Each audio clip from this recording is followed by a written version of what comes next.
If needlework is your passion, whether you're stitching by hand, machine, or mixing it all up, you're going to want to hear about the Mr. X Stitch Contemporary Needlework Prize 2025. This prize celebrates the best in modern stitch, and it's open to creatives from all around the world, whether you're a student or an emerging artist or a seasoned professional. And the best part, you don't have to send your work anywhere. Just upload high-resolution images to a private folder we will send you after you enter.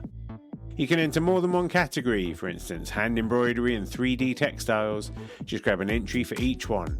And if you've got a student ID, you can get 50% off the entry price as well. The deadline for entering is 30th of June 2025, and entries are now open at xstitchmag.com/prize-entry. Thanks to our brilliant sponsors, Bookmarked Hub by Search Press and David and Charles, and the legends at Lowry Workstands. If you've got the stitch bug, this is your time. Show us what you've got. Enter the prize now. Visit xstitchmag.com/prize-entry to get your ticket today.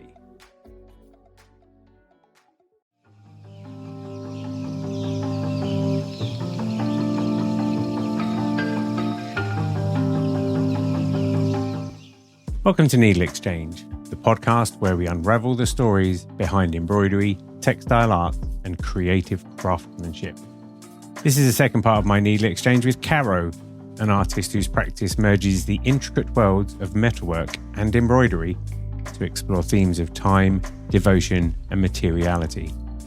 In this episode, we move beyond materials and making and dive deep into the philosophical and social layers of Caro's work. Oh yes, we discuss the history of textiles and capitalism, the emotional weight of long-term projects, and the balance between artistic ambition and creative sustainability. It's a juicy one, I tell you. Plus, because it's the second part of our NeedleXChange, we hear about Caro's experiences navigating the art world, her secret love of women's football, and her dream of making a 6-foot-tall steel candy cane. Oh yes, indeed. If you haven't listened to the first part of our NeedleXChange, where we explored Caro's background, along with the bigger conversations about textile and power structures, I would recommend that you do. And if you're enjoying this, don't forget to follow the podcast and explore past episodes, including my NeedleXChange with Marcia Bennett-Male. That's episodes 49 and 50, another brilliant artist who bridges multiple disciplines in her practice. I'll be back next week with another fantastic artist from the world of needlework and embroidery. Until then, enjoy the show.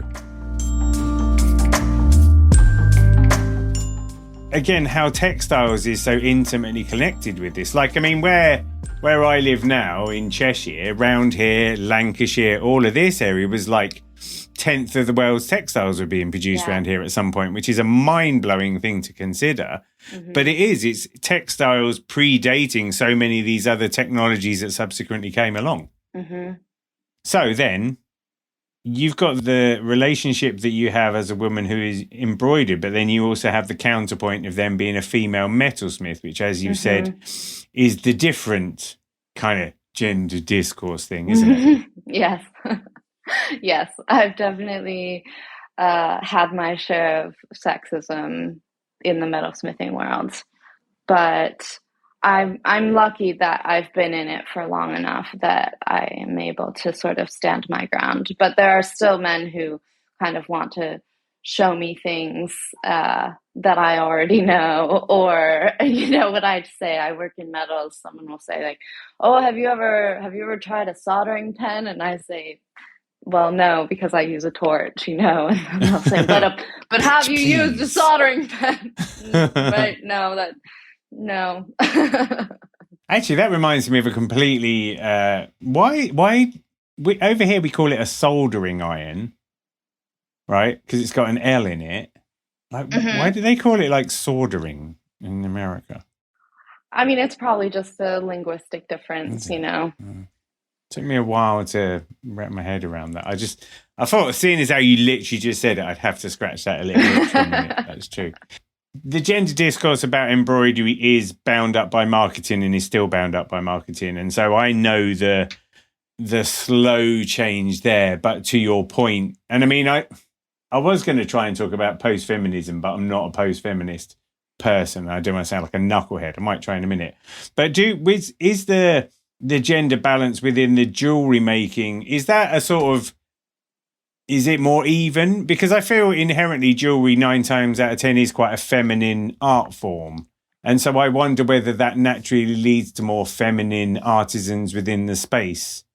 Is that a fair thing to say? Yeah, I think that would be fair to say. I definitely think that there are a lot of women in jewelry. And I would say that where it switches over to being dominated by men is sort of the larger in scale that you go. And I think that in general, men have a love of large scale that women don't necessarily seem to share. And I wonder, in fact, if that is sort of tied to the fact that women are very often within the domestic sphere and so actually do have a limited scope for how large they can work typically. Whereas again, men kind of see the whole world as their oyster, and have, and give themselves that, that they often view public space as theirs, and women often view public space as a place to, have their wits about them and be on guard. So, I also think that in the art world, I hope it's changing, and it does seem to be changing somewhat, but I'm often asked when I'm going to work larger scale, because it seems that that's some kind of marker of significance. Or it's like a political act, isn't it? All of a sudden, like you're making a statement, and it's weird. Yeah, like you may never feel like you need to make that statement. It's interesting people expect that of you because you're in that. I suppose, I don't think it'd be the same for me. If I was a practicing artist, maybe I'd come up against that a little bit more or something. But it's funny how people do expect that of you. You could go and make some clocks, giant clocks or something. I don't know. I was wondering where clockmaking fits into all of that, really. I don't know what the gender discourse around clockmaking is. I do want to try this post-feminism thing because I've been trying to wrap my head around it, because obviously I've got female children. I want to do my best to be a well-balanced human being. And I think the embroidery has had this phase of post-feminism, hasn't it? Where it's like it's reclaiming embroidery, like you've just said, as being a feminine activity, and there's nothing wrong with that. And females are the right people to be honouring it. And it's not a negative thing anymore. But then is there a sort of gentility to it? Is that an inherent part of it? So it's not like, and forgive me if I'm wrong, and if I'm completely wrong, I'll just edit this out. But, feminism had a certain amount of anti-patriarchal rage, quite rightly. So is post-feminism then the gentle returning to going, actually, no, this is fine. We can do this, and a reflection of the beauty of femininity as a mode of expression? I guess I'd be curious to know. I'm not up to date on what post-feminism is. I'd still identify as a feminist, because unless we are no longer living under the patriarchy, I think that we continually are needing to push feminist discourse. And yeah, I mean, there is. So is there no post-feminism? Am I completely wrong about that? I am unsure. It seems as though that term exists, clearly, but I wouldn't know what that looks like. I mean, there are first wave, second wave, third wave feminism. I don't know what post-feminism means, unless we're discussing that somehow we don't need feminism anymore, which I would vehemently disagree with. That's cool. So am I talking more like about second wave feminism then? Something like that, where it's sort of looking back on feminism, going like first wave feminism and going, you've done good. Let's try and just relax and reframe this a bit. Perhaps. Is that right? But I would maybe need some more clarity as to... Should we move on before I just make even... I'm doing my best. It's quite hard, isn't it? Because it's not something I pay a lot of attention to. I just try and sort of skip past it and wish we could all just recognise that we're human beings, without having to do the gender discourse. Because at the end of the day, as we've already said, a lot of this is just storytelling. It's storytelling that's been bound up for so long that we forget that a different story used to be told. And sometimes it pains me to see what men do. Because we're fucking idiots sometimes as a species, you know, and we try and be, even me, I was really worried as I was entering fatherhood, I was really worried about being a boy dad because I was worried that my version of masculinity wasn't going to meet I've got to take my son down the football and stand there and all of that kind of cliche stuff, which is cliche stuff. I'm so relieved to be a girl dad because it allows me to be kind of soft. And that's quite important. But that softness is something that is still like counter to the overarching story, no matter what kind of dad you are. And I'm no paragon of anything, to be honest. I'm still a complete idiot, but I don't want to be cliche dad because cliche dad just continues this stupid story and fails to recognize that being a human is about, as you said at the very start, biophilia. Like, we're just clever plants, God damn it. We're just clever plants. And if we can just, you know, and feeling like that and just recognizing that and trying not to get too caught up in it. I have this difficulty because I'm a cis white male. So I'm like the least diverse type of a human on the planet. And then I'm in this situation in the world of embroidery and needlework where there's lots of these conversations going on. And I try like I'm trying to do with you, try and have a conversation where I can try and learn and correct my perspective based on what other people teach me. So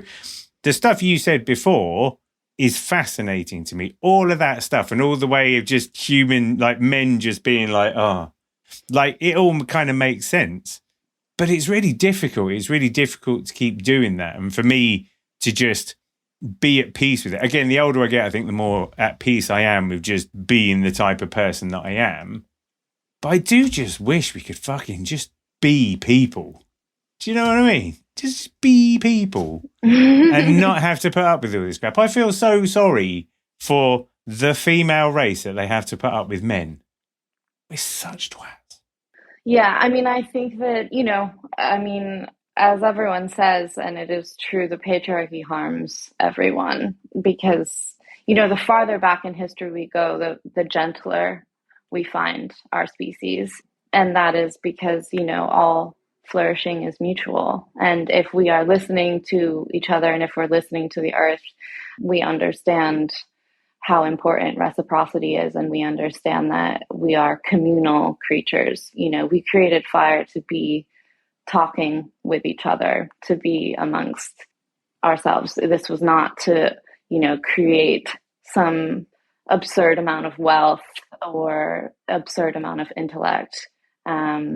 We weren't meant to bypass our bodies and our earth. And unfortunately, we're just in a really, really vicious cycle where we're extractive and violent and consuming like crazy. You would think that we're quite a sophisticated layer of humanity at this point in the year 2025, and yet it seems not the case so much, doesn't it? It's just we're kind of constantly going through periods of regression or not, or yeah. That was very heavy all of a sudden. I was going to ask you about the beauty of embroidery and needlework. Then we'll try and course correct. It's sure. Just like, but I love it. I love talking about this stuff because it's just, and this is always the thing, you know, embroidery and textiles is so intricately linked to everything. It's really hard to like not go off in all those discourses. So you go to an exhibition, you see some hand embroidery, you fall in love with it. Yeah. I love the fact that then you go, oh, I'll just go to Paris to study it as well. Just still casual like that. That's very nice. But you've gone in the couture direction. How does that conversation go? Because like fashion embroidery, haute couture and all those kind of things, quite abstract, I think. Not necessarily the most like obvious mode of communicating and storytelling. How do you then evolve that work to fit the stories that you're talking about? That's a great question. And it was never something that took me any time really to figure out. It was basically like as soon as I started learning, that was when I saw the vision of what I was first going to create. So I did a bike trip across the Netherlands just before going to embroidery school, and I was just constantly inundated by these really, really beautiful landscapes. And then in going to school, I was coming across all of these gorgeous techniques and textiles and softness. And sort of as soon as I was learning these techniques, that was when I was kind of putting them into then this context of narrative. And I knew that I still wanted to work in metal at that point as well, but I wasn't quite sure how I was going to combine them until I realized there's definitely an interplay between how all of these materials, these beads, these sequins are reflecting light, and then metal's natural properties of reflecting light. But the figuring out the metal framework is what took me a beat. It took me about 8 months to figure out how to get the embroidery into the metal frame. But in terms of how the haute couture translated into storytelling, that just fully clicked for me. There was no pause there. That's interesting. So it's just like a visual language. It was just something where, like, almost like you'd immerse, you're like, I don't know, you go to a country, you immerse yourself in the culture, and at a certain point you realize you understand the lingo. Right. Yeah. It was just sort of a visual form of communication that I needed in order to create it. But it was something that was kind of clearly already in my head. Probably. I don't know whether you're able to reflect back so far, but whether any of that was in your head when you were 9 years old. I would think so, honestly. Though I do think that my creative thoughts emerge as I continue to learn. So the more techniques I learn, the more I can actually visualize something in that medium. So when I learned enameling, for example, all of a sudden I was able to think of all of these enameled pieces that I would like to create and how metal and color can work in that form as well. Do you keep copious notebooks for all the ideas that sprout up that the laws of time and place aren't going to let you fulfill? I don't.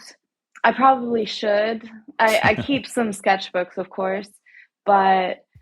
Do the ideas persist? Can you still go, right, okay, exactly. right. I often find that if it's a strong enough idea, that it's kind of constantly in rotation. And maybe I'll come up with other things, you know, because I've just gone to see an exhibition that I really loved, or, you know, I've just seen the light hit something in a really beautiful way. But the ones that kind of keep coming back, I know, okay, this is probably something that I actually want to ink in. And do you have to sort of project manage it? Like, because you said, you know, that first piece that took forever, you were very much making it up on the fly. Mm-hmm. You've obviously learned better than that now. Yeah. Is there like an iterative process that you follow to create your work now? Yeah. So typically I'll have the idea, then I'll do a preliminary sketch. I'll kind of always start off with the dimensions so that I know the size of frame that I need to make as well. So I can kind of be working on both of those things simultaneously. Like if I'm kind of feeling like working a bit quicker or being a bit more manual, then I'll do the metal work. And if I'm feeling a bit more lazy or in my body, and, you know, depending on what part of my cycle I'm in, you know, we have different levels of strength and different desires for nesting or not. So I'll be able to then kind of work on those things simultaneously. And then from the sketch, I don't do color studies. And that is because with every thread or bead that you put onto the fabric, the more everything else changes. So I'm kind of always doing that a bit of in an improv state. I'll have ideas and I'll place certain things next to each other and see if I like them. But, you know, when it goes into the fabric, then there is one thing that is solidly in there unless you want to take all of the time to undo it. And so, yeah, it's kind of like building off of those things that you've already put in, or that you know that you want to be in, and then kind of matching. And sometimes you have a mauve that you think, oh, this is going to be perfect. And then you look at it next to the red that you've put in and you think, oh no, actually this is way too washed out. I have to pick a different color. But that is still a faster process than, the beast. Yeah, exactly. And is that a similar process that you take in your jewelry making then? In my jewelry making, that's a bit more free flow for me at this point. I definitely, you do need to like measure out some things, and some people use an inordinate amount of like very specialized tools, but I think I've been working in the medium for such a long time now that I still just sort of rely on a lot of the things that my body can tell me. I visualize a lot. I'll measure quite a lot by eye, in fact. And, I'll measure my bezel cups with, a piece of cardboard and just marking a line for what size they need to be. Like some people are, again, like very, very, very, very precise and meticulous in that sense. And I don't find the need. Yeah. Like it's a fun process for me at this point. And it's something that I'll always make a piece of jewelry after I've made something that's taken me longer, or something for a show, because it's just really fun for me. And I can always do it yeah, exactly. I can always do it in a few days, and it's like a beautiful gratification that I get, and a little trinket that I have. It was making me think, this is again random. I was a fishmonger for a while. I worked at a supermarket and I used to work on the fish counter. And I got to a point where if someone said they wanted a pound of fish, I'd just be able to go, just cut the piece of fish and put it on and be there you go. Happy days. It's very, fish. What else was I going to say? And then at what point, so when you start your process, do you already have the concept and the story? Do you have do you name your pieces? Yeah, I do title them, yes. When does that come in? Does that come in at the start, or does that come somewhere down the process? Does that change as you make the piece?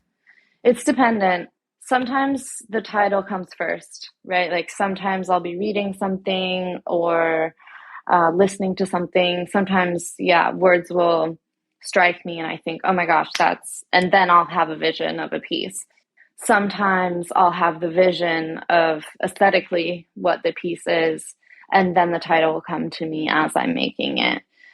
So it's dependent, but the title does always seem to come. I've yet to have an untitled piece. Good job. And are you working towards something? Does it feel like you're going in a particular direction? I know there's this overarching theme of your work, isn't there? And I just wonder, are you building to a magnum opus, or is this just the ladder that you're climbing at the moment? I think for right now, I'm quite happy in an experimentation phase because I am in school, finishing up my master's. So I'm not wanting to kind of limit my scope at this point in time. There is one piece that I would really like to make. It's a 6-foot candy cane in steel and copper. But that'll show them. All those people who are like, when are you going to do something big? But I need to figure out how, in fact, to make it, because I won't be able to make it on my own. I would need multiple people helping with multiple torches. And is that because you really love Christmas or something? Like, what's the story behind the 6-foot candy cane? So part of it is inspired by Isamu Noguchi's marble sculptures. I'm not sure if you've seen them. They're in New York. And yeah, it's just one of those things that kind of came to me in a vision. And then when I was actually telling my mom about wanting to make the piece, she said, did I ever tell you about when we made candy canes when I was a kid? And I said, no. And apparently my mom and her brothers made candy canes with my grandmother one Christmas, and they hung them on the tree on Christmas Eve. And when they came down Christmas morning, they had all stretched to the ground because the sugar hadn't fully cured. Mm-hmm. So I just thought that it was so interesting that I had kind of had this vision of a piece and of this, really like large extended candy cane. And then, somehow in my family, there's this memory that I don't personally have access to, but it's genetic. So that's just a piece that I've been wanting to make for a while, but requires a lot of tools that I don't necessarily have access to. So that's like in the vault. That's definitely something that I would like to do, but we'll see. You do a series of them in different stretchy formats, maybe, One's 11 foot tall, but really thin or something. For the moment, I'm only seeing one, probably also because I'll end up being sick of it by the time I finish, right? Not only because the idea will have been kicking around for so long that sometimes you kind of get bored of like having the idea, but also because I think the process will be so arduous that I will be ready to call it quits after the one. Also, in a sort of an eye from one to this about Henry Moore, or indeed Isamu Noguchi, having just quickly looked at his work, then you're going to have a 6-foot candy cane kicking around your house as well, which is also like... Well, I think the hope is, of course, that it gets, acquired by an institution. Yeah, or a collector, of course. Yeah. That would be fine as well. If you're listening, we make Christmas biscuits, and we do the thing where you make the biscuits, cut out like little shapes in the middle, and then put boiled sweets in, and then when they harden, you've got like stained glass window biscuits. Mm-hmm. Same sort of thing though. About 4 days on the Christmas tree, and then we've got empty holes in the biscuits and just loads of like boiled sweet matter all over the Christmas tree, which is fun to deal with. So I'm sure there's probably some science we're missing there, to be honest, but I like that. It's an early imprint. Right. Okay. Now, you talked a little while ago about the ideas come to you. Sometimes you'll be inspired by a piece of music that you've heard or books that you've read. I feel like there's a segue and I'm leaning into it. Right. Okay. Do you have a favorite band or a favorite album? I do have a favorite album, and that would be Frank Ocean's Channel Orange. It's got a great car on the cover as well, hasn't it? Like I've got that. That is a great album. Wow. Do you have it on CD? No, I've got it digital. Okay, so here's the thing. Here's why it's so excellent. On CD, there is a designated amount of time between each track. So sometimes it's 3 seconds before the next track hits. Sometimes it's 9 seconds. He's so intentional about how this music is listened to. And then you think that you've heard the last track because there's just kind of white noise. And the white noise carries on for a long time. I would say like over a minute. And then there's another track. And it's not available digitally. Really? Yes. Nice. Yes. Yeah. He's got quite an unmistakable voice, isn't it? I heard a song the other day that it was on a mixtape or something, and I was like, that's Frank Ocean, isn't it? Yeah. I also really like, do you know what though, as well, what's quite nice is you've just come out immediate and I'm going to do have a favourite album, because I've had a lot of conversations lately where people they have several. They're equivocating, yes. You just like straight in the money there. How, what was the situation when you first heard it? In the car.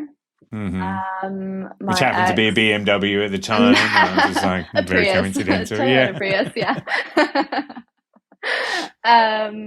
My ex had the album and we listened to it from start to finish. And I really like to be intentional with listening to music because I think that it's a really beautiful art form, but I think that a lot of people kind of use it as some kind of background noise. But I kind of want to make sure that I'm paying my due to the artist, especially if they are being intentional with it. You know, if it's some kind of like algorithm, just like meant to be an earworm, I won't necessarily like pause anything that I'm doing. But if it's, if someone has come out with an album, I want to listen to that album start to finish and give it my full attention. So yeah, the car was the first context in which I listened to it, because that was where the CD player was. Still remember it now. Driving on the A421 just south of Shoreditch. Now, you're probably driving in like, I don't know, some fancy Los Angeles situation, no doubt. I'm interested in the like listening cafes that seem to be becoming a thing now, where people, there's a couple of people I follow on YouTube who do them as well. Like, but you know, somewhere where they've gone, we've got a space, we've got a valve amp, and we're going to make sure that this setup gives you the perfect sound for this space. And then people go along, put on a record, sit there stroking their goatee beers and maybe having a cocktail or something or other. Like, I do quite like the sound of that sort of thing. Yeah, that sounds great. That sounds like a great communal way to experience art. Like, and as well, yeah, like you say, like deliberately choosing to consume it as well. Like, we've got a record player in the kitchen and I annoy my kids all the time by putting on records. And I'm like, you should be listening to they don't give us stuff. You know, Annie's colouring over the same thing for the 15th layer, despite me saying that art is about knowing when to stop. Do you know what I mean? And it's just like, I'm hoping it'll all imprint in the back of their head. What kind of stuff do you listen to when you're working them? So I mainly listen to podcasts or audiobooks when I'm working. Yeah. Mm-hmm. Yeah. What was the last good audiobook you chewed through? Oh, so I mainly do kind of repetitive stuff. I'm listening to Sense and Sensibility right now, Jane Austen. Okay. But I've both read and listened to these books like many, many, many times. Okay. So in some ways, is that a bit like sort of coffee shop hubbub? You know, it's kind of like something in the background you can tune in and out of. Yes. Yes. Yeah. And I think the language is beautiful and the character development. So it's nice to tune in and think, my God, this person is brilliant. Yeah. When that happens, I read 100 Years of Solitude a little while ago. And the thing I loved about that, I mean, it's a fair old slog, but every now and again, something would be written, or there's a bit where someone's wife is complaining and the sentence is like 1.5 pages long. And I'm just like, that's so good. You know, like when somebody just crafts a sentence that just makes you smile, it's just such a satisfying thing. Any good podcast recommendations? Obviously, NeedleXChange. Yes, of course. I also really like 99% Invisible. I also like Material Matters. I also really like this podcast called Hot History. Let's think if there are any others. Those are the ones that come to mind right now. Yeah, I've not listened to Material Matters. That's Grant Gibson, isn't it? Yeah. But he's, I guess, because he's it's always interesting, that kind of slant on things. And again, I'm speaking now from a point of ignorance, but I often think he talks with crafters. But it's that when you go to a gallery and it's that kind of craft, you know what I mean? I don't know whether he's ever spoken to people that have done folk art or naive art or any of that sort of thing. I could be wrong, you know what I mean? But it's definitely fancy craft. Mm-hmm. Yeah. I'm quite jealous. That's cool. Cool. So, audiobooks, do you do real books? Yeah, I love, yeah. No. I try to read every night before bed. Okay, that's very healthy. I try and do the same thing. Every now and again I do. I don't know why I'm saying this, but every now and again I do go back through my save list on eBay and regrettably buy an album at like 11 p.m. when I should be reading a book, but it's very healthy to just read a book. What was the last good book you read then? So I read Small Things Like These very recently by Claire Keegan, and now I'm reading Foster, also by her. I like to... If I really like an author, I'd like to read multiple in their oeuvre, because I find it sometimes difficult to switch style of voice from one author to another. Foster's really short as well, isn't it? Yeah. It's not a big book. Yeah. I think quite short. I don't know if I got it for Mary or not. I think I got it for my wife, and she sort of read it, but was almost like, oh. like you expected it to be about 4 times longer, like that was a chapter or something, because it isn't long, is it? It's like, I don't know, 5,000 words. Don't know. Don't quote me on that figure, but I mean, that's cool. What about films? Last good film you saw? Do you have a favorite film? Okay, well, favorite film is Portrait de la jeune fille en feu by Céline Sciamma. Say that again. Portrait de la jeune fille en feu. Okay, nice. Right. the translation is Portrait of a Lady on Fire. Mm. And I just think that film is exquisite. It's a beautiful queer love story, and I think the director of photography did a brilliant job. I think the music is impeccable, and goes to what I was saying earlier about Frank Ocean. I just think it was so intentional, the way that everything was shot and directed and acted. It's a recent film. I haven't heard of it, full disclosure. Is it a French film? It is a French film, yeah. Okay. Tricky to do cross-stitching, subtitles and all that sort of thing. But is it quite a recent film? I think it probably came out, if I'm not mistaken, in 2019. Okay, cool. 2018 maybe. Yeah. Even. Yeah. I always like to jot these down and go and hunt for it later. That's cool. That's cool. I mean, are there any... Is that like that? So that's your favorite film from an artistic standpoint? Do you have any guilty pleasure films? Do I? Well, I wouldn't. I am hesitant to say that anything is a guilty pleasure, because I think that pleasure is pleasurable, and that I don't like to have shame surrounding that. But I would say that a film that I've watched so many times that I could probably like recite it would be Ever After, which is the very classic Cinderella story with Drew Barrymore and Drew Gray Scott. And there's an absolutely beautiful dress that I was obsessed with growing up. Which now you know how to make as well. Just so right, precisely. And it would only take me 4 years. Yeah, right. Yeah. That's amazing. That's amazing. And then, is there a fact that not a lot of people know about Caro? So I would say that probably a few close people know this, but I've been bedridden 3 times throughout my adulthood. For 3 summers, I have, been incapable of moving out of bed. And that's been from physical injuries, basically. Are you able to dig into that? Or is it? So there was the first summer of 2019 was just a very unfortunate event where I cricked my neck. Yeah. Crazy. But basically I went to the doctors. Well, I actually went to the emergency room, and they took x-rays, but they, I think, took x-rays of the wrong part. So they told me that nothing was wrong. And then it wasn't until a few weeks later when I went to my GP that she got me x-rays and saw that I had a C6 and C7 spinal disc misalignment. So I was having pain kind of in my neck, down my back, and it extended through to my fingers as well, in fact. So I had to take bed rest to relax that, because that was apparently the only way in which that could be cured.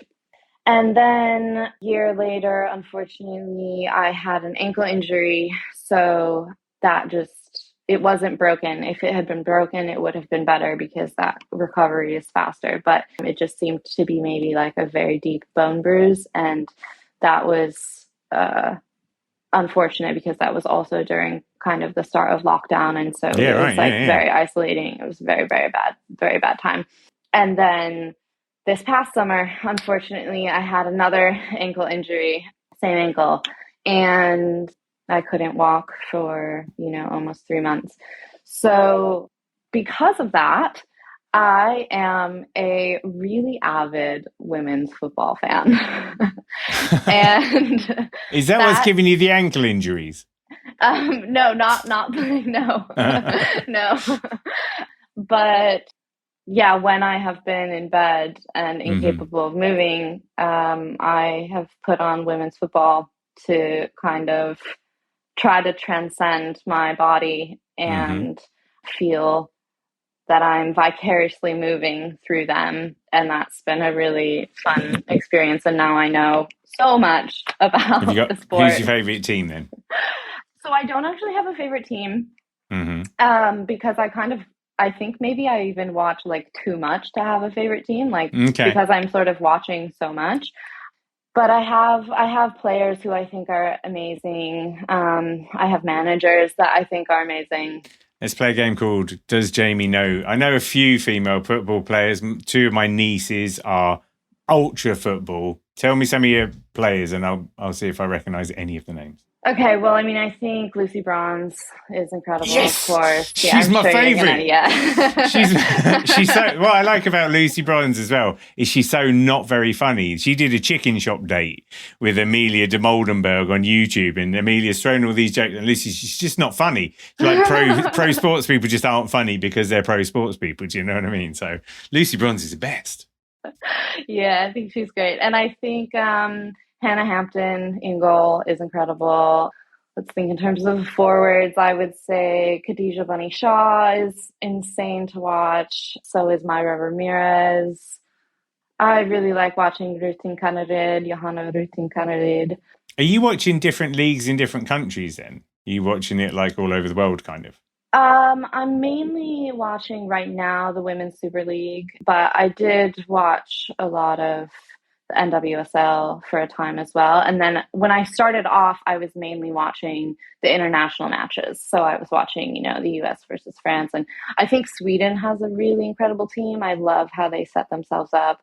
I think that they really understand what a team sport is. I think the Americans play a little more individualistically, which can also be really dynamic and fun to watch as well. But yeah. Yeah, it's cool. It is cool. For me, it's been fascinating. Like I say, with my two nieces, they're twins, and it turns out their mum was a bit into football, but none of us really knew that. And then they're both going to be 11, 12 now or something, but about 4 years ago, got into football and total now nothing. Like they had a prom as they moved from one school to another, and one of them went in a football kit. That's how total football they are. So I'm just hoping to God that they really get into it. I like it. I feel like it's a much more pleasant game than the men's game. Like there's more. I don't know. It's more graceful. Yes, I would think. Yeah, I think very satisfying. Have you ever tried playing it? I played from when I was about 4 to 14. Okay, but not with those ankles now. No. Probably not a good idea. I was going to say, the third time that you ended up bedridden then, were you like, well, I've been here a couple of times, like you're a bit stoic about it at that point? I was a bit more stoic the last time. It's mentally excruciating and physically difficult as well. But I think emotionally, I kind of had a handle on the need to let it pass and to not get aggravated, even though, of course, it's like very difficult to be immobile. Because there's that, like I broke my ankle 10 years ago, whatever. I only had it in a plaster cast for like 6 weeks. But there's that dip. We were talking about the dip before. There's a dip in that, isn't it? Where nobody gives us stuff that you're injured anymore. You're just there by yourself, just really annoyed about the situation, isn't it? I would have said I probably would have ploughed through Schitt's Creek on repeat solidly to get myself through something like that as well, to understand. We all have those things that we use. We do. And did that hamper your ability to do, I mean, obviously the crick would have done if you're not using your hands and stuff, but were you able to like do embroidery and stuff second time? I was. I did. I had work for a show that I had to get done. I had a deadline. And so I was in bed with the leg propped up, and I used the fanny hoop at that point because I couldn't work at the stretcher. So I did make work that was fairly small scale. That's cool. I must do. I suppose that's quite useful, isn't it? Like at least you're able to kind of soldier on through that a little bit. Yeah. That's cool. I would respectfully say just look after your ankles in that case, because the frequency of these things is picking up quite a lot, isn't it? It's just like when I broke my ankle and then I told the people in A&E how it had happened, which was roller skating. They looked at me and were like, oh, God, what do you expect? So presumably if you go back with another ankle injury now, they're just going to be like, oh, for God's sake. Yeah. No go. No go, not so. Hey, Caro, thanks for having a needle exchange with me. Thank you so much, Jamie.